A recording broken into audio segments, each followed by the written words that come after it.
السلام علیکم بھائیوں، آج کی ویڈیو میں ہم کچھ قرآن کی آیات دیکھتے ہیں جس میں صاف صاف یہ بات واضح ہے کہ ہمیں چلنا صرف قرآن پہ ہے۔ مسلمانوں کا دعویٰ یہ ہے کہ قرآن اور حدیث دونوں ساتھ لے کر چلنی ہیں اور دونوں پر عمل کرنا ہے، لیکن قرآن میں یہ بات صاف ہے کہ قرآن ہی پر چلنا ہے، اور محمد کو بھی یہی حکم دیا گیا تھا کہ تم قرآن پر چلو، کیونکہ قرآن ہی صرف ان پر وحی ہوا تھا۔ یہ حدیثیں جو ہیں یہ بعد میں گاڑی گئی، اور یہ بخاری جو آدمی تھا اس نے بہت ساری حدیثیں لکھی ہیں، اور مسلمان آج کل کے جو ہیں وہ زیادہ تر جو ہیں وہ حدیثوں پر یقین رکھتے ہیں، وہ حدیثوں پر چلتے ہیں اور وہ حدیثوں سے اپنا مذہب نکالتے ہیں، جو کہ سراسر غلط ہے۔ قرآن ہی کافی ہے، اور قرآن میں ساری چیزیں موجود ہیں۔ قرآن کو تو کہا گیا ہے تفصیلاً کل شیء، یعنی ہر چیز کی تفصیل سے موجود ہے، اور یہ کہ قرآن مبین ہے، کلیئر ہے۔ تو جب ایک کتاب وہ اپنے بارے میں یہ دعوے کر رہی ہے تو ظاہر سی بات ہے کہ اس کتاب پر اگر آپ یقین رکھتے ہیں تو آپ کو اسی پہ چلنا ہے۔ تو ہم یہ کچھ آیات پڑھتے ہیں قرآن میں، اور میں تھوڑا آپ کو ان کے بارے میں ڈیٹیل میں بتاتا ہوں، تاکہ آپ بات سمجھنے کی کوشش کریں کہ مسلمان کتنے بھٹکے ہوئے ہیں، کہ انہوں نے خدائی کتاب کو چھوڑ دیا ہے۔ وہ جو یہ جھوٹ گاڑے ہیں بخاری نے اور اس طرح کے جو دوسرے آدمی ہیں محمد کے بارے میں، کہ محمد نے یہ کہا اور محمد نے یہ کیا، جبکہ محمد جو ہے وہ قرآن پر چل رہے تھے، اور جب قرآن نازل ہوا تو پھر مکمل ہو گیا دین، و تمت کلمات ربک کا، یعنی خدا کے کلمات الفاظ جو ہیں وہ مکمل ہو گئے۔ یہ قرآن میں ہی باتیں موجود ہیں، ضروری ہے کہ آپ غور کریں ان باتوں پر۔ تو ہم شروع کرتے ہیں، یہ سورہ 6 ہے، اور یہ ہم آیت 106 سے شروع کرتے ہیں۔ بسم اللہ الرحمن الرحیم۔ پیچھے چلو اس کے جو تمہارے رب نے تم پر وحی کی ہے، کوئی خدا نہیں سوائے اس کے، اور منہ موڑ لو شریک کرنے والوں سے۔ یہ پیچھے چلو اس کے جو تمہارے رب نے تم پر وحی کی ہے، یہ ڈائریکٹ ایڈریس ہوا ہے محمد سے۔ الائکا ہوتا ہے جب محمد سے ڈائریکٹ ایڈریس ہو رہا ہوتا ہے، ٹھیک ہے؟ تو محمد کو حکم دیا گیا ہے کہ پیچھے چلو اس کے جو تمہارے رب نے تم پر وحی کی ہے، اور کیا وحی کیا؟ محمد پر قرآن۔ یہ آگے چل کے بات اور کھلتی ہے۔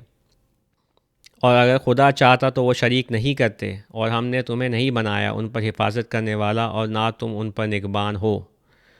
اور برا بھلا نہیں کہو ان کو جنہیں وہ پکارتے ہیں خدا کے علاوہ، کہ وہ برا بھلا کہیں خدا کو دشمنی میں بغیر جانتے ہوئے۔ اسی طرح ہم نے سجا دیے ہر قوم کے لیے ان کے کیے، پھر ان کے رب کے پاس ان کی واپسی ہے، پھر وہ انہیں بتائے گا اس کے بارے میں جو وہ کیا کرتے تھے۔ اچھا، تو اب یہاں آپ بات نوٹ کریں کہ خدا کے ساتھ کسی کو شریک نہیں ٹھہرانا، یعنی خدا نے جو کتاب نازل کی ہے، جو حکم اتارا ہے، اس کے ساتھ آپ کسی کو شریک نہیں ٹھہرا سکتے۔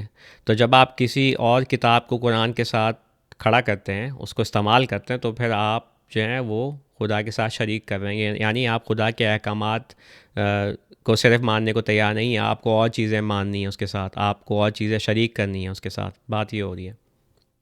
آگے پڑھتے ہیں۔ اور انہوں نے خدا کی سخت قسمیں کھائی کہ اگر ان کے پاس کوئی نشانی آ جائے تو وہ اس پر یقین کر لیں گے۔ کہو نشانیاں صرف خدا کے پاس ہیں، اور تمہیں کیسے سمجھ میں آئے گی کہ وہ ہیں جب وہ آئیں گی؟ وہ یقین نہیں کرتے، اور ہم ان کے دلوں اور ان کی آنکھوں کو پھیر دیتے ہیں، جیسا کہ انہوں نے یقین نہیں کیا اس پر پہلی بار، اور ہم چھوڑ دیتے ہیں انہیں ان کی سرکشی میں اندھا بھٹکتے ہوئے۔ یعنی کہ اگر آپ خدا کی گائیڈنس، خدا کی رہنمائی کو ایک دفعہ جھٹلا دیں، یعنی آپ یہ ماننے کو تیار نہیں ہیں کہ قرآن کافی ہے، اور یا قرآن خدا کی طرف سے نازل ہوا ہے محمد پر، اور یہ کہ اس میں ہر چیز موجود ہے، تو پھر جو ہے آپ کے خدا جو ہے وہ آپ کے دلوں اور آنکھوں پر مہر لگا دیتے ہیں، آپ کو پھر ہدایت نہیں ملے گی۔ بات ہی ہو رہی ہے۔ اور اگر ہم اتار دیتے ان کے لیے فرشتے اور مردے، ان سے بات کر لیتے، اور ہم جمع کر دیتے ان پر ہر چیز کو سامنے، وہ یقین نہیں کرتے سوائے اس کے کہ خدا چاہے، لیکن ان میں سے زیادہ تر نہیں جانتے۔ یعنی کہ کوئی چیز نہیں آئے گی، کوئی میریکل نہیں آئے گا، کوئی اور آیات نہیں آئیں گی، بس یہ خدا کی کتاب جو ہے یہ تمہارے پاس آ گئی ہے، یہ محفوظ ہے، تو اس پہ چلنا ہے، یہی کافی ہے۔ اور اسی طرح ہم نے بنائے ہر نبی کے لیے دشمن شیاطین، انسان اور جن، وہی کرتے ہوئے ایک دوسرے پر خوبصورت کہا دھوکے کا، اور اگر تمہارا رب چاہتا تو وہ یہ نہیں کرتے، تو چھوڑ دو ان کو اور جو وہ گڑھتے ہیں۔ یہ بات بڑی ضروری ہے سمجھنا کہ یہ بات ہو کیا رہی ہے۔ یہ بات یہ ہو رہی ہے کہ ہر نبی کے لیے دشمن بنائے گئے شیطان جو انسانوں میں سے ہیں اور جن میں سے، ٹھیک ہے؟ یہ ان کا کام یہ ہے کہ یہ لوگ گھڑتے ہیں خدا کے بارے میں جھوٹ، جیسے میں نے کہا نا، حدیثیں جو ہیں وہ گھڑی ہیں، ایک آدمی نے، بخاری اس کو کہتے ہیں، اور وہ ایک دوسرے پر خوبصورت کہا دھوکے کا جو ہے وہ وہی کرتے ہیں. اگر آپ مسجدوں میں جائیں، آپ مولویوں کی باتیں سنیں تو آپ دیکھیں گے بڑی خوبصورتی سے یہ بات پیش کرتے ہیں، آپ کو بڑا مائل کرتے ہیں، متاثر کرتے ہیں، لیکن یہ سب جھوٹ ہے. قرآن ہی کافی ہے، قرآن کے احکامات پر چلنا ہے، قرآن کو سمجھنا ہے. ٹھیک ہے، تو چھوڑ دو ان کو، اور جو وہ گھڑتے ہیں، یعنی جو وہ انہوں نے گھڑا ہے، جو حدیثیں جو گھڑی ہیں ان کو چھوڑ دو، اور تاکہ مائل ہو جائیں اس کی طرف دل ان کے جو یقین نہیں کرتے آخرت پر، اور تاکہ وہ راضی ہو جائیں اس سے، اور تاکہ وہ کمائیں وہ جو کما رہے ہیں. دیکھا، زیادہ تر مسلمان جو ہیں وہ مائل ہو گئے ہیں حدیثوں کی طرف، وہ ان کو چھوڑنے کو تیار نہیں ہیں، ان کے دل راضی ہیں کیونکہ وہ اصل میں آخرت پہ یقین نہیں کرتے. کیا میں تلاش کروں خدا کے سوا کسی اور کو فیصلہ کرنے والے کے لیے،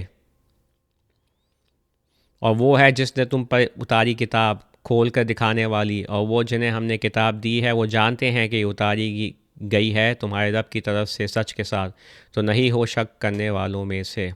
دیکھا، یہ بات بالکل کلیئر ہے یہاں کہ محمد کہہ رہے ہیں کہ کیا میں تلاش کروں خدا کے سوا اور کوئی فیصلہ کرنے والا.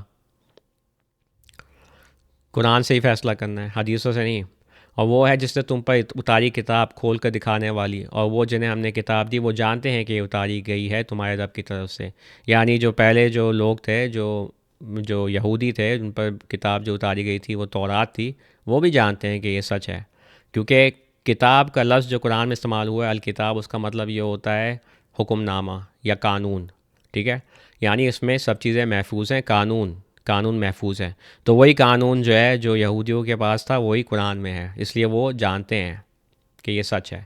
اور پورا ہو گیا ہے لفظ تمہارے رب کا سچ اور انصاف میں، اس کے الفاظ کو بدلنے والا کوئی نہیں، اور وہ سننے والا جاننے والا ہے. دیکھا، وَتَمَّتْ کَلِمَاتُ رَبِّكَ صِدْقًا وَعَدْلًا، پورا کمپلیٹ ہو گئے لفظ تمہارے رب کا سچ اور انصاف میں. ٹھیک ہے، بات وہی ہو رہی ہے پھر سے کہ اب یہ سب اتر چکا ہے، اب یہ کمپلیٹ ہو گئی ہے ریویلیشن، قرآن کمپلیٹ ہے. لیکن مسلمانوں کا کہنا یہ ہے کہ نہیں جی، یہ باتیں چھوڑ دی گئی. بعد میں ایک بندہ آیا بہت صدیوں کے بعد، محمد کے مرنے کے، بخاری کے نام سے، اور اس نے جو ہے وہ پورا کیا ان کا دین. یہ قرآن کے بالکل خلاف بات ہو رہی ہے.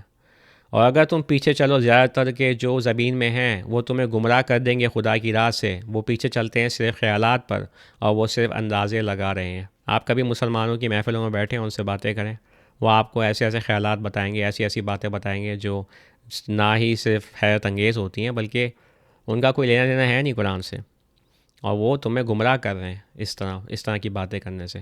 تو کہا گیا ہے، اور اگر تم ان کے پیچھے چلو گے تو وہ تمہیں گمراہ کر دیں گے خدا کی راہ سے. خدا کی راہ جو ہے نا، صراط مستقیم، یہ سورۃ الفاتحہ میں نا کہ اہدنا الصراط المستقیم، وہ اس چیپٹر کے آخر میں پورا ایک پیسج آتا ہے، اس پہ بتائیے صراط مستقیم کیا ہے. میں اس کے بارے میں تھوڑی سی بات کروں گا سرسری طور پر، لیکن خیر، صراط مستقیم قرآن میں موجود ہے. تمہارا رب بہتر جانتا ہے اس کو جو اس کی راہ سے گمراہ ہوتا ہے، وہ بہتر جانتا ہے رہنمائی والوں کو. تو کھاؤ اس میں سے جس پر خدا کا نام لیا گیا ہے، اگر تم اس کی نشانیوں پر یقین رکھنے والے ہو. اور تمہیں کیا ہوا ہے کہ تم نہیں کھاتے ہو اس میں سے جس پر خدا کا نام لیا گیا ہے، اور اس نے تمہیں کھول کر دکھا دیا ہے کہ تمہارے لیے کیا حرام ہے، سوائے اس کے کہ تم مجبور ہو جاؤ. اور بہت سے گمراہ کرتے ہیں اپنے خواہشات سے بغیر علم کے. تمہارا رب بہتر جانتا ہے حد سے بڑھنے والوں کو. اور چھوڑ دو ظاہر گناہ اور اس کا چھپا ہوا، وہ جو کماتے ہیں گناہ انہیں بدلہ دیا جائے گا اس کا جو وہ کما رہے ہیں. اور یہ آگے بھی چلتا ہے اور باتیں ہو رہی ہوتی ہیں، لیکن خیر میں یہی بات روکنا چاہ رہا تھا کیونکہ میں آپ کو دکھانا چاہ رہا تھا کہ قرآن کا موقف یہ ہے، قرآن کا سٹینس یہ ہے کہ قرآن ہی کافی ہے، اور قرآن میں ہر چیز کھول کر دکھا دی گئی ہے. حرام حلال سب قرآن میں لکھا ہوا ہے. اگر آپ کو جاننا ہے کہ قرآن میں کیا حرام ہے تو آپ جو ہے اس ویب سائٹ پہ سرچ کر سکتے ہیں لفظ کے لیے، حرام کے لیے، اور آپ کو دکھ جائے گا کہ حرام کیا چیز ہے. لیکن مولویوں کی کہانیاں ختم ہوتی نہیں ہیں. مولوی آپ کو 10,000 چیزیں اور حرام بتائیں گے یا وہ مکروہ بتائیں گے، یہ سب باتیں، اور یہ خدا کے خلاف جھوٹ کاٹنا ہے، کیونکہ خدا نے آلریڈی ہمیں بتا دیا ہے کیا حرام ہے کیا حلال ہے قرآن میں. خیر میں نے بات کی تھی صراط مستقیم کی، تو وہ میں آپ کو دکھانا چاہ رہا تھا. یہ آخر میں آتا ہے اس سورہ کے. یہ ویب سائٹ میں نے بنائی ہے قرآن اردو ترجمہ .com، جہاں میں ویب سائٹ پہ قرآن کا ترجمہ اپلوڈ کر رہا ہوں جیسے جیسے میں نے کمپلیٹ کیا ہے. ابھی میں چیپٹر 6 تک آیا ہوں. تو میں آپ کو انکریج کروں گا کہ آپ پڑھیں اس کو.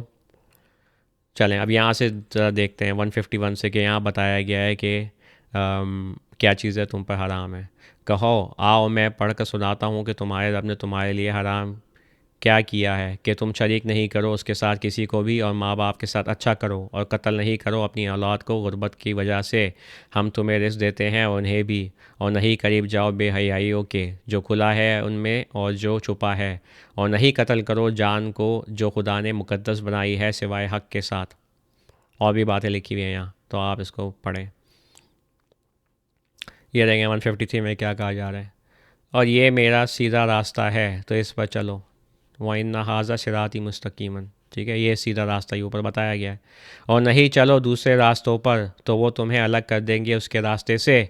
وہ تمہیں حکم دیتا ہے اس سے تاکہ تم شاید ڈر میں آ جاؤ. تو خیر یہ چیپٹر اب اویلیبل ہے، آپ پڑھ سکتے ہیں اس کو، سورہ الانعام.